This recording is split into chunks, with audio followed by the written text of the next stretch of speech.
오늘 이 그리스도의 그림자에 대한 말씀을 좀 나누도록 하겠습니다. 그리스도의 그림자. 그림자 그러면 뭐가 있다는 얘기입니까? 실체가 있다는 얘기죠. 그러면 그림자가 중요합니까? 실체가 중요합니까? 실체가 훨씬 중요하지요. 여러분, 구약 성경은요, 철저하게 그리스도께 집중하고 있습니다. 신약 성경도 마찬가지죠. 그래서 구약에 등장하는 모든 인물들, 사건, 또 이스라엘의 역사, 율법에서 말씀하고 있는 제사, 절기, 규례, 관습, 그리고 삶, 그 모든 것들이요, 사실 그리스도의 그림자입니다. 그 모든 것들이 사실 그리스도를 보여주고 있는 것입니다. 오실 약속의 구원자를 구약 성경에서 미리 이제 희미하게 보여주는 게 구약 성경의 모든 내용들입니다. 오늘 말씀 받으면서 여러분들이 그리스도께 여러분의 전 인격이 집중되고 그리스도로 시작되고 그리스도로 완전 결론나는 그런 축복의 시간이 이루어지기를 바랍니다. 구약은요, 오실 메시아 그리스도에 대한 예표거든요. 그림자고 모형이다 그 말입니다. 여러분, 창세기 3장에서 아담 하와가 하나님이 그만 선악과를 따먹고 죄를 저질렀지요. 그런데 이건 단순한 죄가 아닙니다. 원죄지요. 모든 인간 문제의 근본이 되는 죄다 그 말입니다. 그 죄의 내용이 뭡니까? 선악과 따먹었다 안 먹었다 그것도 중요하지만요, 하나님과의 언약이 깨져버린 것입니다. 원래 우리 인간의 생명과 또 사명이 있잖아요. 그 원래 인간이 주신 신분과 권세가 있어요. 그래서 원래 인간이 너무 행복하고 최고로 축복받아야 되는데 그 원칙이 완전 깨져버린 것입니다. 아담의 범죄 때문에요. 그런데 그 문제는 절대 인간이 해결할 수가 없습니다. 물을 떠난 물고기가 스스로 물에 들어갈 수 있습니까? 지금요, 물을 떠나가지고 햇볕을 받아가지고 말라 죽고 있는데 그 말라 죽어가는 그 물고기가 물속으로 뛰어 들어간다? 불가능하지요. 그리고 뿌리가 뽑힌 그 나무 스스로 땅에 뿌리 내릴 수가 없지 않습니까? 인간 마찬가지였습니다. 하나님을 떠난 순간 하나님과의 단절되어 버렸잖아요. 그걸 지난 시간에 제가 뭐라고 그랬습니까? 1차적인 죽음이라고 했습니다. 1차적인 죽음. 하나님과의 단절, 하나님을 떠나버린 그 사건 자체가 인간에게 사망인 것입니다. 사망 상태에 빠져 있는데 스스로 하나님을 만날 수가 있겠습니까? 못 만나죠. 인간에게는 해결책이 없습니다. 그래서 우리 하나님께서 문제를 해결할 수 있는 아주 좋은 소식을 전해주셨지요. 그래서 복음이라 그렇게 말하는 겁니다. 그 첫 번째 복음이 언제 나타납니까? 아담 하와가 범죄하고 에덴 동산에 쫓겨나면서 막바로 우리 하나님께서는 창세기 3장 15절에 원시 복음을 주셨거든요. 내용이 뭡니까? 여자의 후손이 뱀의 머리를 상하게 할 것이라 그랬습니다. 여자의 후손 구원자를 보내서 인간으로 하여금 구원받도록 하겠다. 엄청난 언약이지요. 어째서 여자의 후손입니까? 모든 인간은요, 남자가 있어야 태어납니다. 그렇죠? 그래서 모든 인간은요, 남자의 후손, 아담의 후손 아닙니까? 그런데 아담의 족보는 태어나면서부터 사실 죄의 족보거든. 죄 안에서 태어난다. 그래서 죄인은 절대 우리 인간의 구원자가 될 수 없는 것이죠. 그래서 남자 없이 태어나는 메시아. 그래서 여자의 후손이라고 했습니다. 성령 하나님께서 역사하셔가지고 처녀 마리아의 몸에 구원자를 잉태케 하신 것입니다. 창조주 하나님의 능력으로 잉태되어가지고 이 땅에 오신 분이 여자의 후손으로 이 땅에 오실 인간의 구원자 메시아시다 그 말입니다. 예수님께서 장차 십자가에서 피 흘려 죽으시고, 그렇지요? 피 흘려 죽으시고 부활하심으로 우리 인간에게 닥친 이 근본 문제, 원죄, 마귀, 지옥의 문제를 해결할 예표로 구약에서는요, 피제사를 드리게 만들었습니다. 그렇죠? 피제사. 그래서 아담이 아들들에게 가르쳐 준 것도 바로 이 피제사입니다. 짐승을 잡아가지고 가죽 옷을 해입혔다 그랬거든요. 왜? 부끄러운 수치 때문에요. 원래는 아담이 무화과나무 이파리 가지고 치마를 해 입었는데 그 치마를 가지고는 그 부끄러운 수치를 가릴 수가 있겠습니까? 그래서 하나님께서 가죽으로 치마를 해 입히셨다고 했습니다. 그 가죽이 어떤 가죽입니까? 짐승을 죽여가지고 피를 흘리게 만들고 그 짐승 가죽으로 치마를 해 입히신 것입니다. 그래서 구약에는 피제사, 흠없는 어린 양을 잡아가지고 피제사를 하나님 앞에 드려라, 그 얘기가 계속 나옵니다. 오실 구원의 메시아께서 피 흘려 죽으실 것을 우리에게 약속하신 것이죠. 그래서 출애굽기 3장 18절에 보세요. 이스라엘 백성들은 우리 하나님 앞에 희생제사 드리는 게 삶의 목적이다. 그러니까 이 땅에서 이스라엘 백성들 내보내라. 바로왕 앞에선 모세가 담대하게 얘기하는 게 바로 그거 아닙니까? 실제로 출애굽기 12장에 모세가 이스라엘 백성들에게 하나님의 말씀을 전하고 백성들이 말씀대로 어린 양 잡아가지고 그 피를 바르잖아요. 그리고 저주와 재앙이, 죽음의 재앙이 애굽에 들이닥칠 때 성경은 뭐라고 말씀합니까? 내가 사인을 볼 때에 면제해 주겠다 그랬습니다. 한자로 6월이라고 그랬죠. 5월 다음에 6월이 아닙니다. 건너뛴다는 의미로 6월이지요. 영어로 뭐라고 그럽니까? 패스오버 그러죠. 사인을 볼 때 죽음의 천사가 넘어갈 것이다. 죽음의 재앙을 면제시켜 주겠다, 그 얘기입니다. 여러분, 그 사인이 뭘까요? 훌륭한 인격이 아니거든요. 도덕적이고 아주 모범적인 삶도 아닙니다. 진실하고 겸손하고 뭐 예의 바르고 그런 것도 아닙니다. 좋은 인간성도 아니에요. 그 피를 볼 때에 그 피가 너희의 거하는 집에 있어서 사인이 될지라 그랬습니다. 내가 피를 볼 때 넘어가겠다 그랬습니다. 바로 뭘 의미합니까? 그 6월절 어린 양은 그림자고 실체는 누굽니까?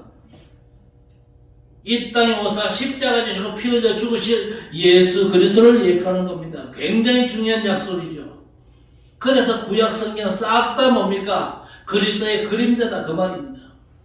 자, 그런데 2주 전에 말씀드렸습니까? 이스라엘이 출애굽하고도 원망하고 불신앙하고 불평하면서 애굽을 그리워했잖아요. 그런데 여러분, 불신앙과 가장 친한 존재가 누군지 압니까? 여러분이 모든 불신앙을 버리고 참 믿음으로 하나님 앞에 서야 될 것인데 불신앙과 가장 친한 존재가 바로 사단입니다. 여러분이 불신앙하면요, 사단이 바로 역사하거든요. 반대로 여러분 진짜 하나님을 신뢰하고 예수가 나의 그리스도 되심을 믿음으로 고백하면요, 하나님께서 능력으로 역사하시는 거예요. 불신앙과 가장 친한 존재가 사단이라고 했습니다. 그래서 여러분의 모든 불신앙을 내버리시기를 바랍니다. 그래서 광야에서 불뱀에게 물렸다고 그랬죠. 한국어 성경 불뱀이라고 그랬는데 영어 성경에는요, poison snake.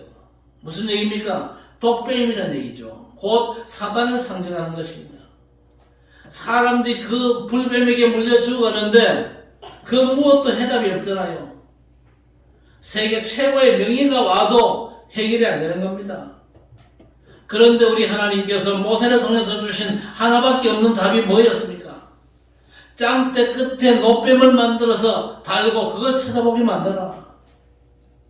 여러분, 짱대 끝에 매달린 그 노뱀 쳐다보는데 내 인격이 중요합니까? 내가 막 시간이 있다 없다 뭐 내 노력이 그렇게 소중합니까? 안 그래요. 그냥요, 쳐다보면 되는 겁니다. 그냥 믿으면 돼요. 그렇죠? 어떻게 그냥 믿냐? 정성껏 믿어야지. 정성 빼세요. 그냥 믿으세요. 그냥 성경대로 믿으면 돼요. 그렇죠? 그게 복음이고 그게 구원이잖아요. 그리고 그 짱대 끝에 달린 그 노뱀이 바로 십자가의 그리스도라고 요한복음 3장 14절에서 16절에 분명히 말씀하고 있잖아요. 모세가 광야에서 뱀을 든 것 같이 인자도 들려야 할 것인데 하나님이 세상을 이처럼 사랑하사 독생자를 주셨다고 그랬습니다. 그 노뱀은요, 그리스도에 대한 그림자고 예표입니다. 자, 그리고 또 이스라엘 백성들은요, 선망을 중심으로 살잖아요. 그런데 범죄하면요, 어디 들어가서 죄를 면제받습니까? 도피성에 들어가서 죄를 면제받잖아요. 그래서 도피성은요, 누구든지 반나절에 갈 수 있는 곳에다 만들어 놓습니다. 이 도피성은 또 누구를 의미합니까? 그리스도를 의미하잖아요. 누구든지 그리스도 안에 들어오면, 누구든지 그리스도 믿으면 산다, 구원받는다, 그 말입니다. 그래서 우리 성도 여러분이 정말로 그리스도 복음으로 담나면요, 여러분이 살고 있는 지역은 하나님의 구원의 역사가 시작될 줄로 믿습니다. 진짜 여러분이 그리스도 복음으로 담나버리면요, 여러분 가정 살고 가문 살고 여러분이 근무하는 회사 살고 다 살게 되어 있습니다. 그래서 여러분 어떤 문제를 만나도 상관이 없어요. 정말 예수께서 내 인생 문제의 완전한 해결자 그리스도이심을 진짜 믿음으로 고백하시기를 바랍니다. 그래서 그리스도가 빠진 교회는 종교입니다. 그리스도가 빠지고 그리스도에 대한 믿음 고백을 가지고 교회를 열심히 다닌다. 그 종교생활이요. 종교생활은 구원 없어요. 종교생활은 절대 응답도 없습니다. 그래서 종교생활의 모든 그 잘못된 부분들을 싹 다 정리를 해야 되는 거죠. 그리스도가 빠져버렸다 엄밀한 의미에서 교회가 아니고 성도도 아니에요. 제가 왜 이렇게 좀 세게 얘기하느냐. 워낙 교회가 종교화되어 가고 있고 성도들조차도 종교화되고 있다 그 말이요.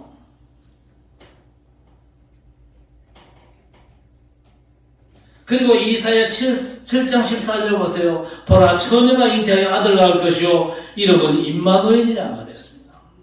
남자 없이 성령 하나님의 역사로 처녀의 몸에서 임마누엘의 축복을 성취하신 그리스도께서 오실 것을 약속하신 겁니다.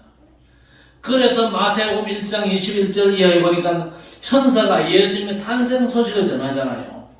뭐라고 그럽니까? 아들을 낳으리니 이름은 예수라 하라. 이는 그가 자기 백성을 그들의 죄에서 구원할 자이심이라. 이는 선지자로 하신 말씀을 이루려 하심이니. 그러면서 이사야 7장 14절을 인용을 합니다. 보라 처녀가 잉태하여 아들을 낳을 것이요 그의 이름은 임마누엘이라 하리라 하셨으니 이를 번역한 즉 하나님이 우리와 함께 계시다 함이라 그랬습니다.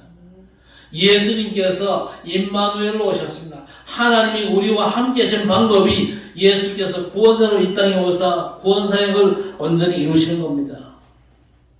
구약에 예언된 여자의 후손 처녀가 잉태하여 아들을 낳을 것이라는 말씀의 성취로 예수님께서 이 땅에 오신 거거든요. 그래서 예수님은 그림자가 아니고 모형이 아니고 예수님은 실체고 성취고 완성이 되는 것입니다. 자, 그렇다면 우리가 구약율법을 어떻게 지킬 것이냐. 많은 사람들이 지금도 율법을 배우거든요. 이 아기들이요, 안 가르쳐줘도 나쁜 걸 잘 배웁니다. 이상하잖아요.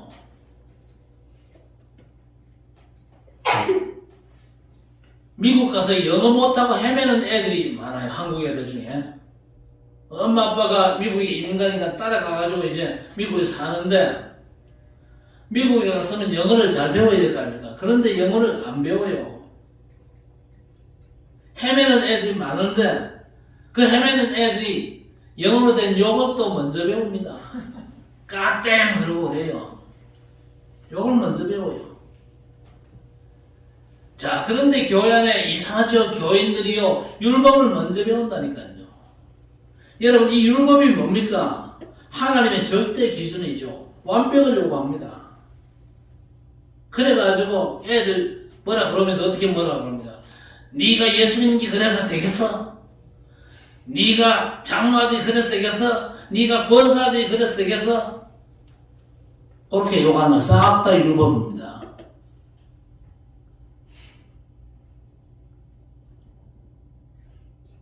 네 꼬라지가 그래도 네 예수 믿기 때문에 네 잘 될 거다. 축복해 주세요. 율법이 튀어나오면 안 됩니다. 판단하고 정죄하고 손가락질하고 싹 다 율법 아닙니까?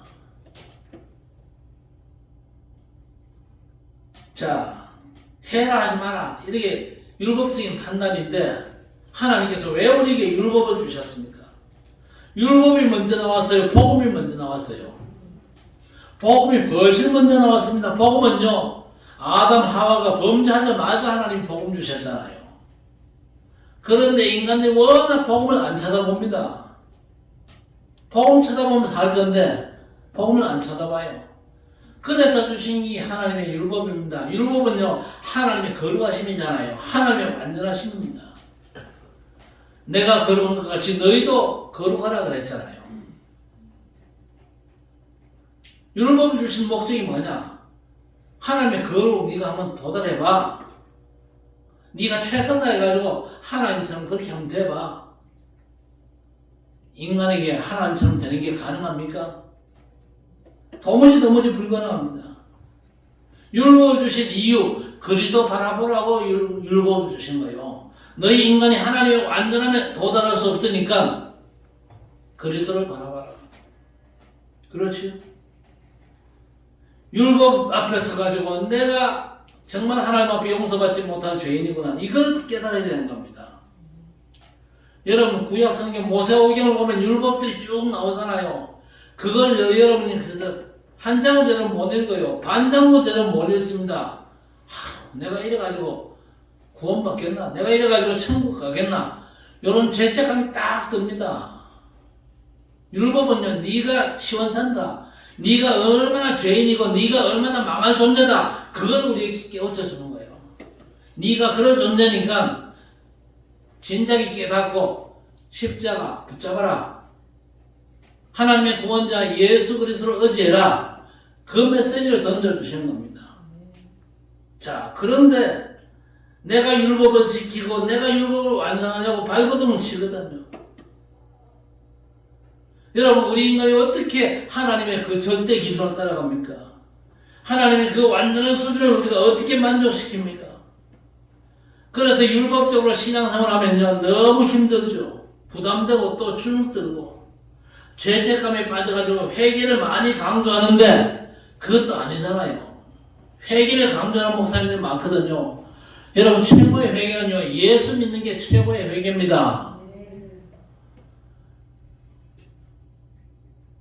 옛날에 회개 많이 했잖아요. 옛날에 지은 죄 뭐 지었더라?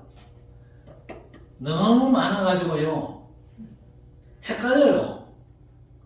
여러분 죄 회개라 그러면요 곰곰이 생각하면요 너무 많아요. 이 정리를 해보면요 정리가 안 돼. 근데 그 모든 죄 문제를 누가 짊어지셨습니까?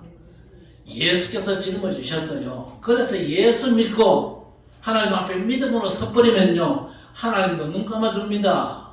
여러분을 위해서 눈 감아주는 게 아니고 예수께서 다 끝냈기 때문에. 그렇죠? 다 이뤘다고 주님께서 선포했는데 그래도 몇 가지 남아있잖아. 그건 내가 해결해야 돼요. 주님 비키세요. 그리고 폼 잡으면 돼요 안 돼요? 절대 안 되는 겁니다. 자, 그리고 구약 성경에는 중요한 이 5대 제사가 있고 3대 절기가 있어요. 그리고 각종 규범이 있고 신앙생활과 사회생활, 가정생활을 어떻게 할 것이냐, 분쟁과 다툼과 또 사고가 터졌을 때 어떻게 해결할 것인가, 그런 부분에 대해서 자세하게 설명을 해주잖아요. 그런데 사실 그 율법들이 누구에게 초점을 맞추고 있냐? 그리스도께 초점을 맞추고 있습니다. 왜냐? 율법의 모든 요구를요 예수께서 십자가에서 단번에 성취하셨습니다. 그렇죠? 그래서 우리는 어떤 면에서는 더 이상 율법을요 문자적으로 지킬 필요는 없습니다. 그러면 율법이 폐지됐단 말이냐? 율법을 폐지시킨 게 아니고 율법이 완성되고 성취가 되어졌어요. 그렇죠? 그래서 예수께서 그리스도로 십자가에서 다 이루신 복음입니다. 예수가 나 대신 이루신 복음 누리면 되는 줄 믿습니다. 우리에게 완전하고 거룩한 걸 요구하는 게 율법인데 우리는 안 되잖아요. 아무리 발버둥쳐도 안 돼요. 그런데 그 율법의 모든 요구를 예수께서 한 몸에 짊어지시고 십자가에서 다 해결하셨거든요. 그래서 나 대신 성취하신 예수 그리스도 그분을 진짜 믿고 누리면 되는 것입니다. 자, 그렇다면 오늘 성경이 말씀하고 있는 3대 절기가 뭐냐? 먼저 유월절이 있습니다. 그렇죠? 아까 말씀드린 대로 건너뛸 유, 뛰어넘을 월, 영어로 패스오버. 건너뛴다는 의미거든요. 6월절 어린 양의 피 바른 집의 사람은요, 아무리 부족하고 죄 많아도 상관없습니다. 왜냐? 피가 발려있기 때문에. 그 피가 사인돼 가지고 애굽에서 해방받는 거예요. 그렇죠? 애굽의 모든 마지들이 싹 다 죽음의 천사가 다 죽이러 댕길 때에 이스라엘 백성들이 살고 있는 집에 딱 들어가다가 딱 보니까 문설주와 임방에 문설주 위아래 그저 이거 있죠. 그리고 좌우 임방. 쉽게 말하면 문 열고 들어갈 때 이렇게 위아래 이 문 옆에 이제 피가 발려 있어. 어린 양의 피가 발려 있어. 그러면요 죽음의 천사도 그 피 발리는 집에는 못 들어가요. 그렇지요.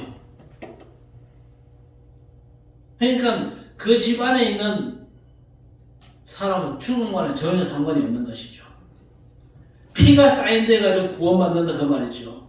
그래서 피바란 그날 노예 생활하는 이스라엘 백성들은요 완전 해방받아가지고 출애굽하잖아요. 그 피가 누구를 상징한다고? 십자가에 죽으신, 십자가에서 우리를 위해서 물과 피를 쏟아주신 예수 그리스도를 상징하는 줄 믿습니다. 그래서 우리가 십자가 든든히 붙잡고 구원받은 걸 나타내는 겁니다. 자, 그런데 이 유월절을 지킬 때는요 무교병이라는 떡을 먹어요. 무교병이라는 떡이 어떤 떡이죠? 뭐가 안 들어간 떡이라? 이스트가 안 들어간 떡, 누룩이 안 들어간 떡입니다. 부풀지 않은 떡. 부푼 떡이 그저 부드럽고 먹기가 좋습니까? 아니면 그냥 딱딱한 떡이 먹기가 좋습니까?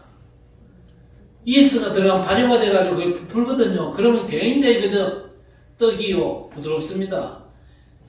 입에 넣으면 살살 녹겠지요. 그러나 이스트가 빠진 떡은요 굉장히 그저 딱딱하고 또 먹기가 좋지 않습니다. 그걸 그저 씹어 먹으면서 오실 메시아께서 이렇게 고난당하시고 우리를 위해서 죽어주셨다는 사실을 기억하라 그 얘기입니다.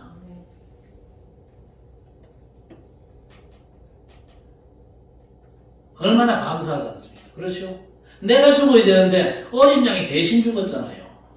내가 재앙과 저주 지옥에 빠져 마땅한데 어린 양의 주인공 예수 그리스도께서 날 위해서 날 대신해서 죽어주셨다 그 말이요. 그래서 감사하면서 지키는 건 절기가 바로 6월절입니다. 여러분도 늘 그저 구원의 축복에 감사하시기를 바랍니다. 두 번째 절기가 오순절이지요. 오순절은 말 그대로 5와 10을 의미하죠. 6월절 지키고 50일째 되는 날입니다. 첫 번째 보리를 수확하고 하나님 앞에 감사로 드리는 절기입니다. 그래서 오순절 그러죠. 오순절이 되려면요 49일이 지나야 됩니다. 그래서 77이 49 그래가지고 77절 그러죠. 그리고 첫 열매를 드리는 절기라 그래가지고 초실절이고, 그리고 보리 수확 후에 지키는 절기라 그래가지고 맥추절이라고 합니다. 자, 그렇다면 이 오순절은 뭡니까? 오순절은 첫 열매를 드리는 절기지요. 그런데 예수께서 십자가에 죽으셨다가 부활하심으로 모든 잠자는 자들의 첫 열매가 되셨다고 고린도전서 15장에서 말씀하고 있습니다. 첫 열매가 되셨어요. 첫 열매가 그리스도의 부활이니까 그리스도 안에서 잠자는 자들, 죽은 자들은 그리스도처럼 다시 부활한다 그 얘기거든요. 그렇죠? 첫 열매가 열매는요, 열매는 계속 나온다 그 얘기 아니겠습니까? 물론 죽었다가 산 사람이 있습니다. 사렙다 과부의 아들. 또 누굽니까? 나사로. 이 사람들이 죽었다 살아났거든요. 그런데 그 사람들이 영원히 살았습니까? 또 죽었어요, 그 사람들은요. 엘리야는 산채로 성천했기 때문에 부활이라 그럴 수는 없는 겁니다. 어쨌든지 예수님께서 첫 번째 부활의 열매가 되셨습니다. 그래서 예수 안에서 죽은 자들, 성경은 잠자는 자들이라고 그러죠. 다 부활하게 되어 있습니다. 잠잔다면요 깨게 되어 있잖아요. 그렇죠? 그래서 성경은 성도의 죽음을 잠자는 거라 그렇게 말했습니다. 여러분 죽음 걱정하지 마시기를 바랍니다. 저녁에 잠자리에 누워가지고 걱정합니까? 잠자리에 누워가지고 걱정하는 사람 바보예요. 내일 아침 되면 일어날 건데 왜 걱정해요? 여러분 죽음도 마찬가지입니다. 우리 주님께서 여러분을 다시 깨우실 것입니다. 성도에게 죽으면요 아무런 걱정이 안 돼요. 제가 미국에서 뇌출혈로 쓰러질 때에 내가 이러다가 죽겠구나 그런 생각이 들더라고요. 오늘 내가 죽을 수도 있겠구나 그 생각이 들더라고요. 쓰러지는 순간 내가 알았거든요.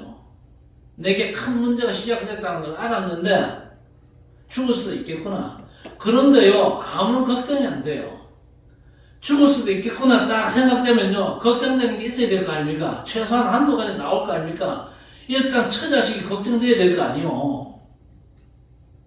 그런데 걱정 안 돼요. 좀 미안하지만요 걱정이 안 돼. 왜 걱정 안 될까요? 그래서 제가 기도했잖아. 하나님 내가 살아야 될 이유가 없다면 하나님 불러다 주시고 살아야 될 이유가 있다면 하나님 살려주십시오. 그런데 천국에서 안 깨어나고 제가 살아있더라고요. 눈 떠보니까 집사람들이 크게 가지고 날려다 보고 그리고 간호사도 쳐다보면서 고개를 갸웃갸웃거리고 있고 제가 살았잖아요. 예수 안에서 죽는 자들은요 다 부활하게 되어 있습니다. 왜? 그리스도께서 첫 열매 되셨으니까 그 첫 열매를 따라가지고 우리도 부활하게 되어 있는 겁니다. 그래서 초실제이라고 해요.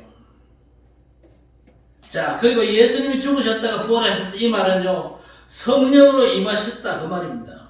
그래서 실제로 사도행전 2장 1절에 오순절 날이 이미 이르네 그랬잖아요.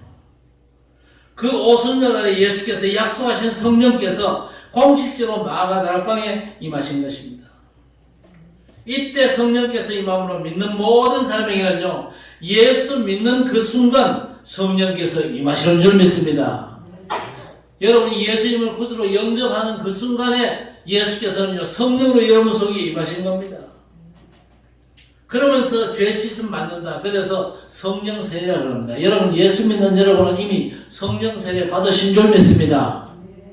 물론 성령 세례하고 성령 충만은 조금 성격이 다르지요. 예수 믿는 순간 주의 성령께서 내 안에 영원히 내주하시기 위해서 들어와 계십니다. 그런데 우리가 신앙생활 하다 보면 좀 느슨해지잖아요. 그래서 우리가 하나님 앞에 눈물 흘리면서 뭐라고 기도합니까? 성령 충만 달라고 기도하잖아요. 그렇죠? 우리 모든 성도들 성령 세례 받았습니다만은요 성령 충만 받게 되시길 바랍니다. 그래야만 우리가 복음의 증인 될 수 있는 거예요. 성령 충만 받아야 다른 사람이 보고 압니다. 그렇죠? 여기에 물이 들어있습니다. 그걸 여러분 지금 압니까 모릅니까? 모르잖아요. 확인은 안 해봤으니까. 저는 알지만. 그러나 주전자를 가져와서 들이부으면요 곧 어떻게 되죠? 이게 넘칩니다. 넘치면 여러분들이 압니까 모릅니까? 넘치면 아니잖아요. 그게 충만이잖아요. 넘치는 게 충만입니다. 그리스도의 비밀이 여러분의 삶에 넘치게 되기를 바랍니다. 성령 충만은 다른 게 아닙니다. 예수께서 나와 함께 하신 증거가 넘치는 거요. 임마누엘의 증거가 넘치는 게 그게 성령 충만입니다. 딴 사람이 다 알 수 있도록. 그래서 성령 충만은요. 내가 능력 행해야 되겠다. 그 목적으로 받는 게 아닙니다. 성령 충만은요. 복음의 증인으로 살기 위해서 하나님께서 주시는 줄 믿습니다. 우리 모든 성도들이 성령 충만 받게 되시기를 바랍니다. 자, 그래서 오순절은 뭐냐? 예수 부활과 성령 강림과 교회 탄생을 예표적으로 보여주는 아주 중요한 절기지요. 예수 십자가 죽음은 과거적 사건 아닙니까? 그런데 예수 죽으시고 부활하심으로 성령으로 우리와 함께 계시기 때문에 십자가 사건은요 영원한 현재적인 사건이 되는 것입니다. 이게 바로 오순절의 너무 중요한 의미가 되는 거죠. 그리고 세 번째로 살펴볼 오늘 수장절 중요한 의미가 있습니다. 수장절이 뭡니까? 거둘, 수, 감출, 장. 추수해서 저장한다고 수장절이라고 하죠. 연말에 마지막 추수를 합니다. 마지막 추수요. 뭐하고 연관됩니까? 세계 복음화와 연관되잖아요. 또 심판, 마지막 심판과 연관되죠. 하나님의 나라 완성. 그러면 뭐하고 또 연관이 됩니까? 예수 재림하고 연관이 되는 겁니다. 이게 싹 다 같은 시간표죠. 예수 재림과 심판과 세계복음화는요, 시점이 같습니다.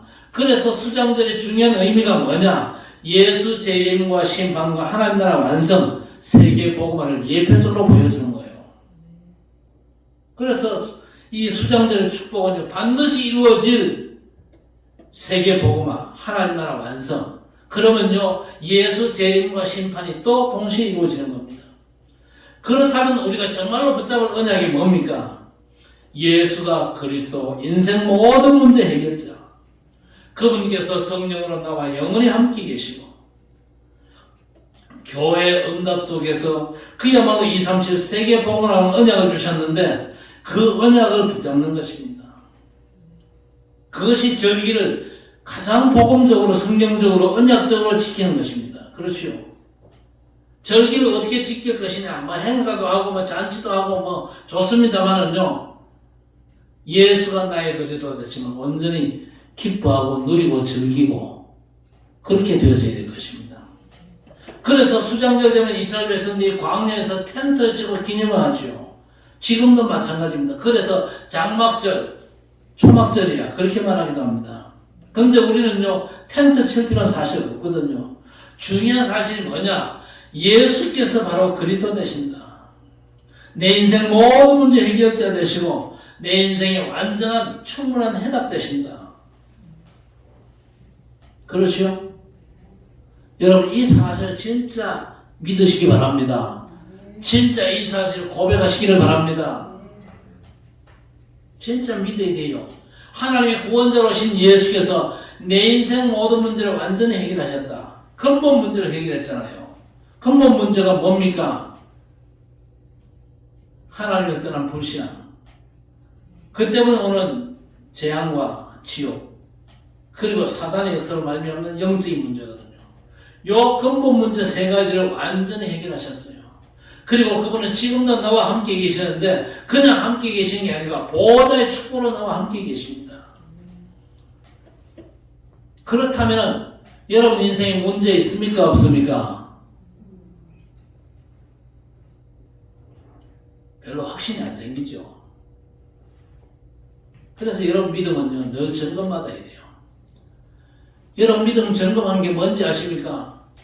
여러분 인생에 자꾸만 터지는 문제, 위기,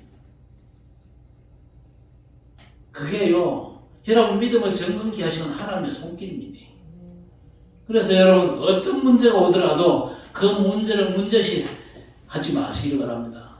그 문제 앞에서 좌절하고 절망하고 염려하고 근심하고 걱정하고 어떤 면에서는요, 그 문제 때문에 기도할 필요도 없어요. 왜? 예수께서 나의 그리스도 되시는데 내 인생 모든 문제 다 해결하셨는데 내 앞에 있는 문제가 됩니까? 아니 목사님, 그러다 그 문제 때문에 큰 위기 만나면 어떡합니까? 그럼 큰 위기 만나면 되잖아요. 죽을 문제가 생기면 죽으면 되고, 감옥 갈 일이 생기면 감옥 가면 되고, 그렇죠? 그런데 진짜 믿음의 사람, 하나님의 계획 있는 믿음의 사람이 그 문제 만나서 죽을 상황이 맞다. 물론 죽을 수도 있습니다. 그런데 안 죽게 하실 경우가 더 많을 수 있습니다. 왜? 이 땅에 예수가 내 인생 문제 해결자 그리스도십니다. 이 사실을 진짜 믿음으로 고백하는 사람들이 얼마나 되냐? 안 많거든요. 교회 안에 안 많거든요. 교회 안에 수많은 사람이 있는 것 같아도 진짜 예수 믿는 사람 그렇게 안 많습니다. 우리 교회 안에도요, 진짜 문제 만나고 위기 만나면요, 다 들킬 사람들이 많아요. 그에 저도 포함되어 있습니다. 그래서 우리는 우리 믿음은 자꾸 점검을 해봐야 됩니다. 들킨다니까요. 그 사람이 진짜 믿음의 사람인지 가짜 믿음의 사람인지 입술로는 얼마든지 예수가 나의 그리스도가 됩니다. 얼마든지 말할 수 있어요. 그렇잖아요. 그 말하는 데는요, 뭐 10초는 충분합니다. 그런데 실제로 어떻습니까? 문제 딱 만나면 믿음부터 고백합니까? 걱정부터 먼저 합니까? 염려부터 먼저 합니까? 걱정, 염려가 훨씬 더 빠른 사람들이 많잖아요. 절대 우리 하나님은 안 속는 분입니다. 마귀도 안 속아요. 내 믿음이 진짜 믿음이 아닌데 마귀가 도망가겠습니까? 내 믿음이 진짜 믿음이 아닌데 하나님이 속고 응답 주시겠어요? 아니거든요. 그래서 우리는 자꾸 우리 자신을 점검해야 됩니다. 내 믿음이 진짜 믿음이냐 가짜 믿음이냐. 진짜 믿음에만 하나님이 역사하시거든요.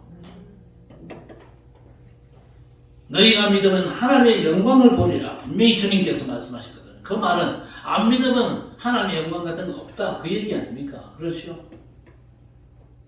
믿음이 없이는 기쁘시게 못하나니 그랬습니다. 그렇죠?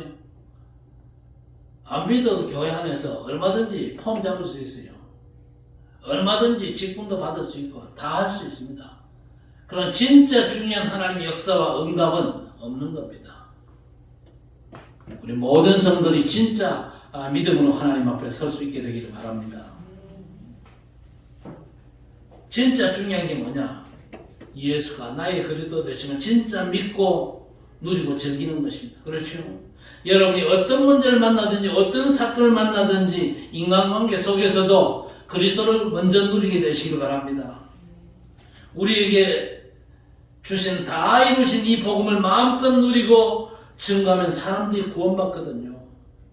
이제 우리가 진짜 이 구원 역사 속에서 진짜 이제 우리가 이 칠곡과 대구 복음화 해야 됩니다. 237과 5천 다민족, 5천 미전도 종족 복음화 진짜 해야 됩니다. 어떻게 진짜 합니까? 믿음으로 진짜 할 수밖에 없는 거죠. 우리가 참 믿음 가운데 있으면요, 하나님께서 모든 문들 다 여시게 되어 있습니다. 그러니까 뭐 건강 문제도 걱정하지 말고, 경제 문제도 걱정하지 말고, 자식들 문제도 걱정하지 말고, 걱정이 일상이 돼가지고 막 늘 그저 걱정하고, 늘 그저 염려하고, 늘 불평하고 원망하고 그러는데 이제 그거 다 내려놓고 진짜 믿음 고백하시다가 하나님께서 우리와 함께 하시고 하나님께서 우리에게 역사하시는 증거가 있는 진정한 그리스도의 제자들이 되시기를 주의 이름으로 간절히 축원합니다.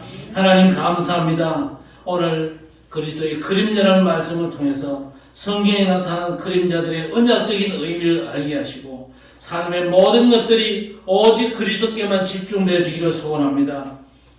하나님, 성경의 인물들과 사건과 율법의 내용들과 이스라엘의 역사가 그리스도께 집중된 것처럼 삶의 모든 것들이 그리스도께 집중되고 내 것을 다 내려놓고 그리스도 복음만 나타나게 하시고 현장에 정확한 복음의 비밀이 증거되게 하시고 그리고 사단의 24시가 깨어지고 하나님 나라가 건설되고 확산되고 완성되는 세계의 복음화의 언약 속으로만 들어가는 축복의 제자들이 되게 해 주옵소서. 모든 의심, 염려, 불신앙 다 버리고 참 믿음을 회복할 수 있도록 은혜를 입혀 주시옵소서. 예수님의 이름으로 간절히 기도드리옵나이다. 아멘. 주 예수 그리스도의 은혜와 하나님 아버지의 무한하신 사랑하심과 성령의 충만 인도 역사 위로 교통하심의 은총이 구약을 통해서 그림자 되시는 그리스도의 그림자 되는 수많은 예표들을 통해서 실제로 이 땅에 오사 인생 문제를 해결하시고 지금도 나와 함께 계시며 보좌의 완전한 축복으로 우리를 증인 삼기를 원하시는 우리 주님을 온전히 믿으며 온전히 누리는 가운데 복음의 증인으로 승리하기를 원하는 모든 언약의 백성들 머리마다 영원토록 함께 있을지어다. 아멘.